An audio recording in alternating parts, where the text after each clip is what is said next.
বিজেপির যুব মোর্চার সাধারণ সম্পাদকের বাড়িতে ধারালো অস্ত্র দিয়ে হামলার অভিযোগ তৃণমূলের বিরুদ্ধে। হামলার অভিযোগ উঠেছে তৃণমূল পঞ্চায়েত সদস্যের স্বামীর বিরুদ্ধে। আর এই ঘটনার জেরে বৃহস্পতিবার সকাল পর্যন্ত এলাকায় উত্তেজনা দেখা যায়। ঘটনাটি ঘটেছে হরিশ্চন্দ্রপুর থানা এলাকার পিপলা গ্রামে। এই ঘটনায় বিজেপি নেতার মা আহত হয়ে হরিশ্চন্দ্রপুর গ্রামীণ হাসপাতালে চিকিৎসাধীন রয়েছে। ঘটনার খবর পেয়ে গতকাল রাতেই ওই এলাকায় গিয়ে হরিশ্চন্দ্রপুর থানার পুলিশ পরিস্থিতি নিয়ন্ত্রণে আনে। আর এই ঘটনায় দুপক্ষই হরিশ্চন্দ্রপুর থানায় অভিযোগও দায়ের করেছে বলে খবর।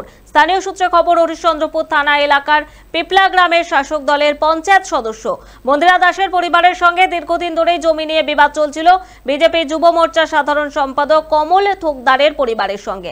আর এই গন্ডগোলের জেরে বুধবার গভীর রাতে তৃণমূল গ্রাম পঞ্চায়েতের সদস্য মন্দিরা দাসের স্বামী তথা তৃণমূল নেতা পূজন দাস ধারালো অস্ত্র নিয়ে কমলের বাড়িতে হামলা চালায়। হুমকি দেওয়ার পাশাপাশি ভাঙচুরের অভিযোগ ওঠে পূজন দাস এবং তার পরিবারের বিরুদ্ধে।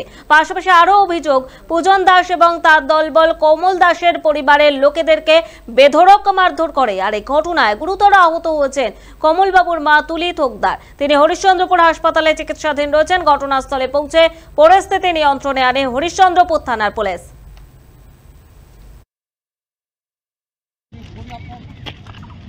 বিজেপি পার্টি করছি, হ্যাঁ, তার জন্য ওরা আমার পিছনে লেগে আছে। এটা ওটা এসে আমার সাথে ই করছে। স্যার, কি ভাঙচুর করেছে তোমার? আমার গাড়িটা পুরো কেটে দিয়েছে কাশিমপুর স্ট্যান্ডে। কালকে রাত 12টার সময় ওর ভাইগুলো সব এসে, হ্যাঁ, মদত খেয়ে বাড়িতে বাবাকে মেরেছে, ওদের ভাঙে আছে ওটা বাসগুলো সব, আর মাকেও মেরেছে। মানে কারা তোমাকে মারধর করলো? কারা? পূজন দাস, ওর ভাই প্রসঞ্জিৎ দাস। পূজন কোন দল করে? টিএমসির মেম্বার আছে। তো তুমি কি বিজেপি করছো, তার জন্য কি তোমাকে মারধর?